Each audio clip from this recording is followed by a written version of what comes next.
Jadi pembelajaran menantang ini diberi simbol pertanyaan-pertanyaan, itu artinya pembelajaran menantang itu memang penuh dengan pertanyaan dan tapi penuh dengan jawaban juga gitu ya. Nah, saya cerita tentang pembelajaran menantang itu bukan bikin-bikin ya, bukan karangannya Budas Salirawati dari FMIPA UNY, bukan. Itu ada di PP nomor 19, yaitu PP tentang Standar Nasional Pendidikan. Juga ada di Undang-Undang RI Sisdiknas, Sistem Pendidikan Nasional nomor 20 tahun 2003. Kata-katanya juga persis seperti ini.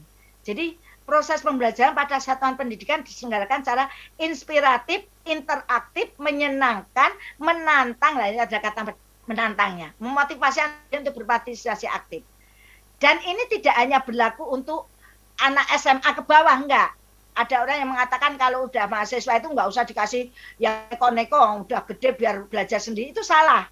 Karena mereka juga manusia biasa. Jangankan mahasiswa kita yang sudah tua saja, Prof. Johan yang sudah tua, saya sudah tua, itu ya kadang pengen hiburan, menyenangkan gitu ya. Itu manusiawi sekali gitu ya. Jadi kita juga harus tetap menciptakan itu gitu loh. Hal ini menunjukkan bahwa seorang guru yang berkualitas juga dituntut untuk dapat menciptakan pembelajaran yang membuat peserta didik itu tertantang untuk berpikir, tertantang untuk menggunakan logika atau penalarannya. Nah, jika kita perhatikan sebagian besar guru kita kalau ditunjuk dari bukunya saja, mereka itu punya buku primbon, artinya buku yang didewakan, pokoknya buku kalau nggak itu nggak bisa. Itu udah termasuk gurunya itu nggak mau maju. Yang dikatakan oleh Prof. Johan fake mindset itu ya seperti itu. Pokoknya buku ini yang terbaik. Dulu saya ngajar SMA di Seskoal Cipulir, itu saya itu buku itu bisa punya 8 sampai sekarang masih saya simpan. Kenapa? Kalau saya mau mengajar materi ini, saya lihat mana dari buku itu yang paling bagus penyampaiannya, mana yang variasi soalnya paling banyak. Nah, jangan dari buku saja mereka, pokoknya kalau kimia itu kalau nggak Michael Purba nggak gitu. Ini bukan berarti berkaitan dengan kualitas, bukan. Variasi berbagai macam sumber buku yang digunakan oleh guru itu akan mewarnai cara dia mengajar.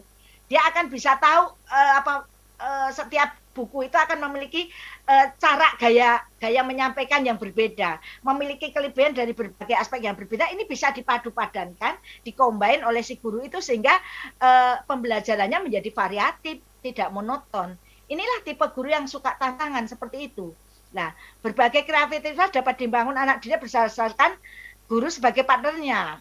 Jadi misalnya apa? Sekarang ini zaman digital, Internet of Things. Jadi semua dibangun dengan kreativitas. Coba kamu nulis di blog, Facebook, posting. Kemudian kalau sekarang TikTok, saya itu memberi tugas mahasiswa saya tentang apa materi biokimia, saya suruh postingnya di TikTok gitu. Nanti saya nilai, saya bilang gitu. Kenapa ya? Biar mereka melek media sosial. Dipakai untuk hal positif, bukan untuk hal yang negatif. Sehingga anak itu merasa, wah ini dunia saya, dunia media sosial sekarang. Dipakai untuk media pembelajaran lah, mereka akan tertarik gitu lah. Itulah kreativitas seorang guru di abad 21 ini. Jadi harus benar-benar inovatif, kreatif gitu ya.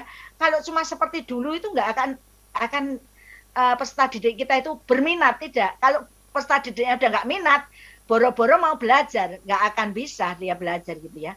Nah, pembelajaran menantang dapat diciptakan bersinergi dengan ideational learning. Apa ini?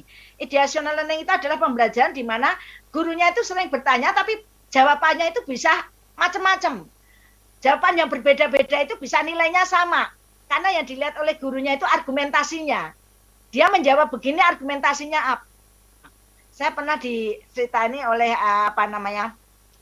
seorang dosen psikologi UGM, Pak Jamaluddin Ancok. Cucunya itu dulu ikut kuliah ayahnya di Amerika, pas pulang ke sini, sekolah di sini, minta pulang ke Amerika. Kenapa? Gara-gara cuma ditanya, halaman rumah itu fungsinya untuk apa? Dia menjawab, untuk latihan main basket.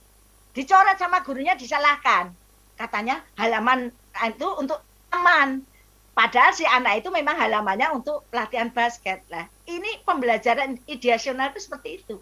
Jadi anak itu boleh beride apapun dan jawabannya bisa tidak sama satu dengan yang lain. Inilah awal mulanya anak itu dilatih untuk berlogika, mengeluarkan ide-idenya. Nah, ini kemudian nanti akan menjadi grow mindset tadi. Mindsetnya akan berkembang. Tidak hanya itu saja gitulah, itu yang diharapkan.